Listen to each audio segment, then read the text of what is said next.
Harry Potter! Hey guys, today I'm going to be taking part in the Harry Potter tag. There's a bunch of questions I'm going to try and answer in my notebook. Here we go.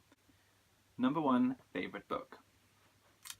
My favourite book is The Goblet of Fire. I just thoroughly enjoyed my reading experience of The Goblet of Fire. I loved the tournament. I loved the different schools. The fact that in this one, Harry, it felt like there was a real plot against Harry in this one, which of course there is, whereas the first 3 he kind of just sort of fell into treasure hunts and adventures, and I liked the fact that in this one it felt like the big plot was kicking in, and I liked that. Favourite movie, possibly a controversial choice, but it's The Order of the Phoenix. I think that the book is really vast of The Order of the Phoenix, and to translate it into film, obviously a lot of stuff was going to have to be cut, but I think what they chose to keep made for a really neat film, and it was one that I came out of thinking, actually, genuinely, that was quite a good film, and every time I see it now, I'm like, oh, yeah, I like this one. Yeah, so my favourite one. Least favourite book. I'm going to go The Half-Blood Prince. I love the backstory of Voldemort, and actually I think that that's what's hugely missing from the film, The Half-Blood Prince. But just by elimination, I got to The Half-Blood Prince last. Yeah, so... Okay, parts of the books or movies that made me cry. There are a couple, obviously. I'm a very emotional bloke. In the films, I got really emotional when Cedric had been killed and Harry was clinging onto his body after he brought it back to the arena. Everybody kind of started cheering and then decided that something else was happening. I got really emotional at that, and really got emotional when Gryffindor won the House Cup in the first film. You know, when they all got given those extra points. That's a really lovely moment. I like that. And I got quite emotional at Dumbledore's funeral. Again, why that wasn't in the film, I don't know. That was such a good chapter, and the last flight of Fawkes, that was really, really emotional, and I got really teary in that.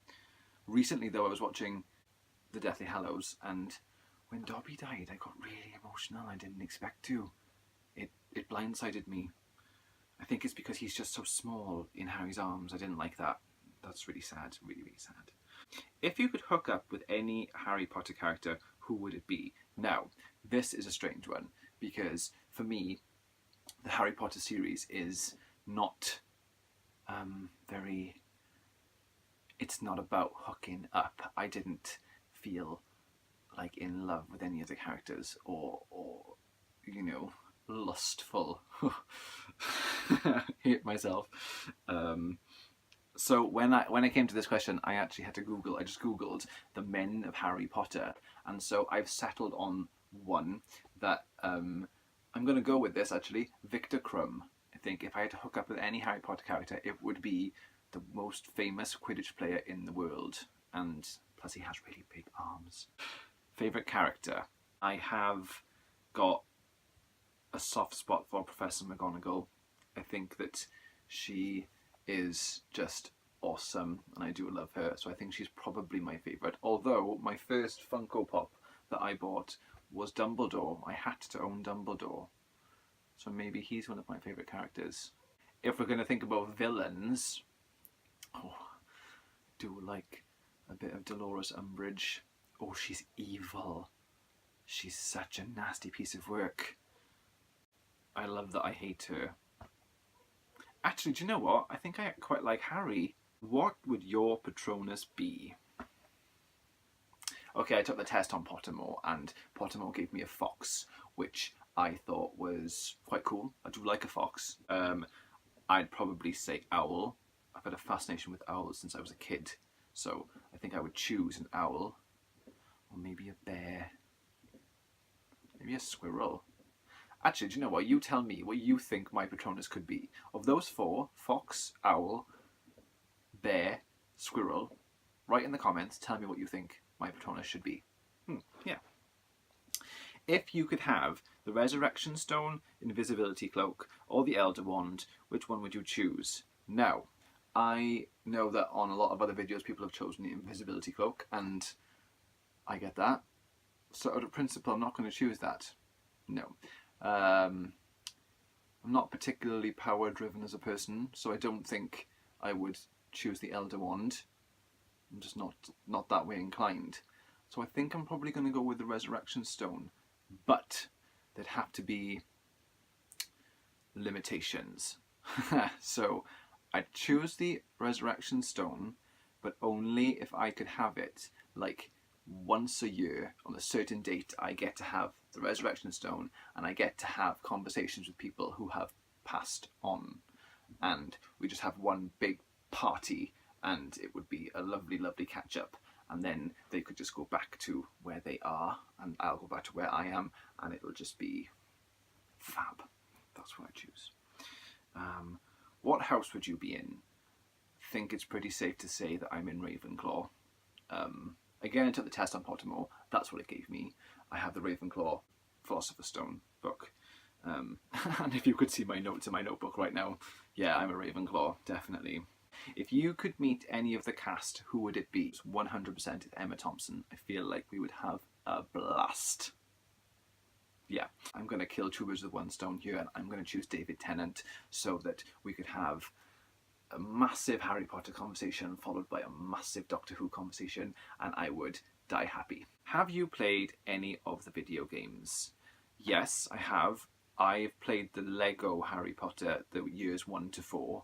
On PS3. I'm not really a big gamer, and so I played some of it and then gave up because I got bored and never went back to it. So take from that what you will.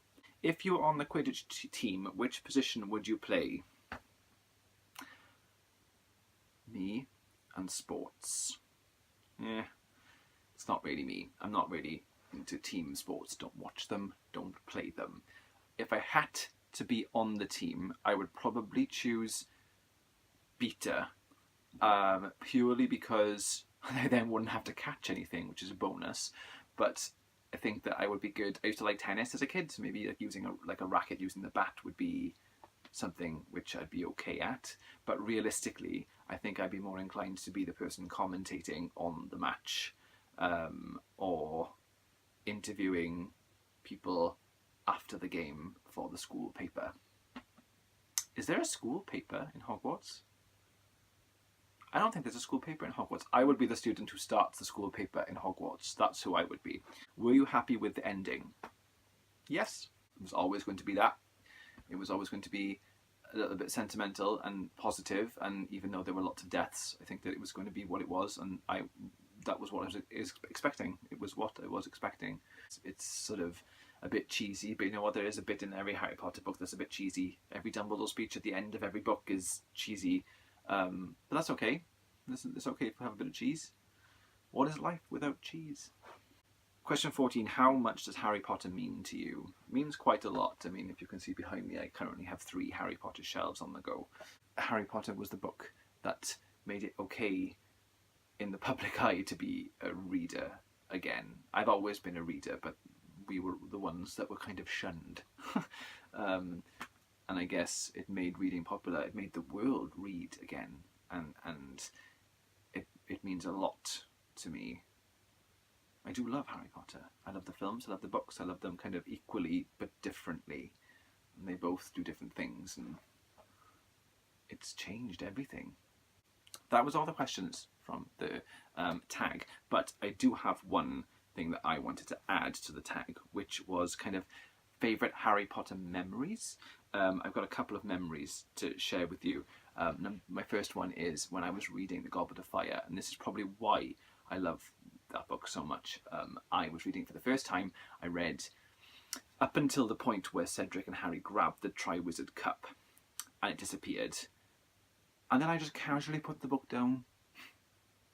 I must have been going to sleep, put it down, thought, yeah, that's fine. And I was texting my friend Kaz, who had already read it, and I think it was a bit of a sort of red wedding moment. She knew what was going to be coming next, and she was really excited for me to experience it, but I was no clue, none the wiser, so I just put it down. didn't realise the cup was a portkey.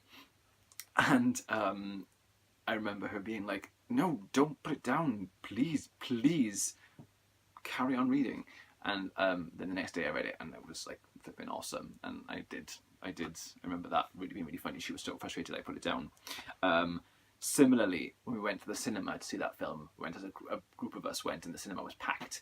And I remember when they touched the portkey and they arrived in the graveyard, the whole room just went silent. Like, the air was really, really like thick and charged, and everyone, I think most people in that cinema knew what was about to happen, and I think everybody was on the edge of their seat waiting for it to happen. That was a fantastic cinema memory that I have. And the other memory I have is queuing up at midnight to buy the Order of the Phoenix in Borders books. And I remember there was like a film crew there, and there was Merlin, a guy dressed as Merlin, who brought the books out and was handing them out. And I remember me and a bunch of friends were at the front, like ready to get our books, and we were given the book, and it was awesome. And then kind of turned around and realised there's a massive queue now to have to pay for the book. And my friend Alex, her sister, was there, Sarah, and Sarah was sort of not really that bothered. She was kind of at the back, and she could spy over in the corner a paper chase desk with people manning it, and there was no queue. So she kind of reached her arms over and took our books and our money, and then sashayed away and paid for our books with no queue, and then came back, and it was just awesome. I just remember that. So thank you, Sarah, for making us not have to wait in that queue. Yeah, so that's my Harry Potter tag. I hope you enjoyed this video, guys. If you did, like it and share and follow my channel. That would be amazing. If you'd like to see more of this type of video, let me know in the comments below. There's a tag for everything. I'm quite happy to talk about everything. Okay. Thanks, guys. See you soon. Can't speak.